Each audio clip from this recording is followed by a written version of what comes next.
Hello viewers, আসসালামু আলাইকুম। পবিত্র মাহ রমজানের মোবারকবাদ জানাচ্ছি সবাইকে।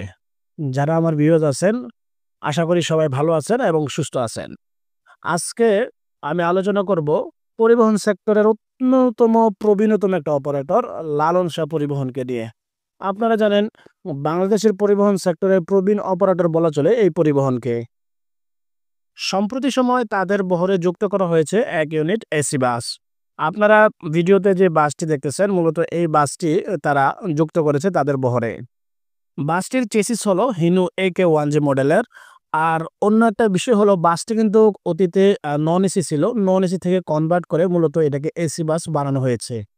যেহেতু গরমকাল চলে আসতেছে, গরমের কারণে এসি বাসের চাহিদা একটু বেশি থাকে, কারণ যাত্রীরা যাতায়াতের ক্ষেত্রে প্রচণ্ড গরম যখন পড়ে তখন এসি বাসে ভ্রমণ করতে চায়। সেই হিসেবে লালন শাহ পরিবহন তাদের নন এসি বাসটিকে মূলত এসিতে কনভার্ট করছে, যাতে যাত্রী সাধারণের চাহিদা তারা পূরণ করতে পারে।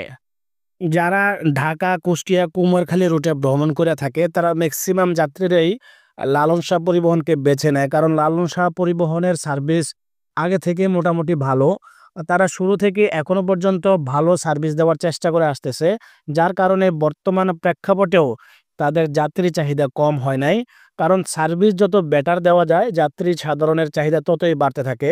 লালন শাহ পরিবহন চেষ্টা করে তাদের সার্ভিসের মান অক্ষুণ্ণ রাখতে। সেই হিসেবে যাত্রী সাধারণের চাহিদা আছে বলা চলে। আর তারা যাত্রী সাধারণের চাহিদা পূরণ করার ক্ষেত্রে নন এসি বাসটিকে কনভার্ট করে তারা এসি বাসে রূপান্তরিত করেছে। বাসটির অসাধারণ কাজ করেছে সাইদ ইঞ্জিনিয়ারিং ওয়ার্কশপ। আমি মনে করি নন এসি থেকে বাসটি এসিতে কনভার্ট করলেও বাসটির কাজ যথেষ্ট পরিমাণ ভালো হয়েছে। বাসটির ফ্রন্ট, সাইড, তার পাশাপাশি ব্যাক সব দিক দিয়ে মোটামুটি ভালো রকমের ফুটিয়ে তোলার চেষ্টা করেছে সাইদ ইঞ্জিনিয়ারিং ওয়ার্কশপ। আর আমার কাছে ব্যক্তিগতভাবে বাসটি যথেষ্ট পরিমাণ ভালো লেগেছে।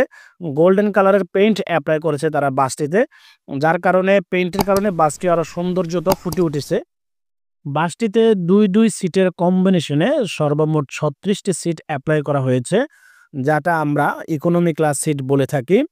আর ঢাকা থেকে কুমারখালী পর্যন্ত তাদের ভাড়া নির্ধারণ করা হয়েছে ৬৫০ টাকা। আর বাসটি ঢাকা, রাজবাড়ী, পাংশা, কুমারখালী রুটেই চলাচল করবে। বাসটি চলাচলের সময় নির্ধারণ করা হয়েছে ঢাকা থেকে বিকাল ৩টা ৪৫ মিনিটে ছেড়ে যাবে কুমারখালীর উদ্দেশ্যে, এবং কুমারখালী থেকে সকাল ৯টায় ছেড়ে আসবে ঢাকার উদ্দেশ্যে। আপনারা যদি এই এসি বাসটিতে ভ্রমণ করে কুমারখালী যেতে চান তাহলে আপনাকে উক্ত টাইমেই ঢাকার কাউন্টার অথবা কুমারখালী থেকে যদি ঢাকা আসতে চান তাহলে কুমারখালী কাউন্টারে টিকিট বুকিং করতে হবে। লালন শাহ পরিবহন ঢাকা, কুষ্টিয়া, কুমারখালী ছাড়াও ঢাকা, লালমনিরহাট, রংপুর, বুড়িমারী পর্যন্ত তাদের সার্ভিস চলমান আছে। এছাড়াও তারা কুষ্টিয়া থেকে যদি মনে করেন আপনি সরাসরি নারায়ণগঞ্জ ভ্রমণ করতে চান তাহলে আপনি ভ্রমণ করতে পারেন লালন শাহ পরিবহনের বাসগুলোতে। তো ভিউয়ার্স, ভিডিওতে দেখা যে বাসটির ভিডিও আপনারা দেখতেছেন, বাসটি মূলত আমরা সংগ্রহ করেছি বিডি বাস লাভার গ্রুপের অন্যতম মেম্বার আকিব সেলিম অন্তু থেকে। আমরা ধন্যবাদ জানাই তাকে বাসের ছবি দিয়ে সহযোগিতা করার জন্য। সাইদ ইঞ্জিনিয়ারিং ওয়ার্কশপের কাজ আপনাদের কাছে কেমন লেগেছে এবং বাসটি দেখতে আপনাদের কাছে ভালো লাগতেছে কিনা অবশ্যই কমেন্ট করে জানিয়ে দিবেন।